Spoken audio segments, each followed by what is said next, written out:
Ngayon ay pag-usapan natin kung ano ba ang RAM o ano ba yung trabaho nito sa ating mga computer. Ang RAM o Random Access Memory ay nabibilang sa classification ng storage. Pero ang RAM ay short-term memory.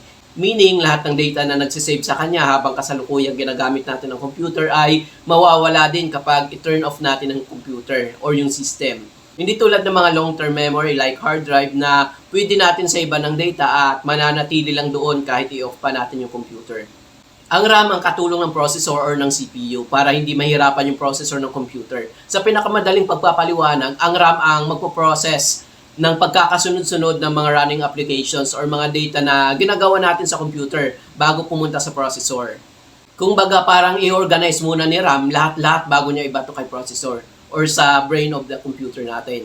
Kapag bibili tayo ng RAM, mahalaga ang size o capacity. Kung ilang gigabytes ba ito, mahalaga din ang clock speed o frequency measured by hertz. Halimbawa nito ay 16 gigabytes, 24,000 MHz at marami pang iba guys.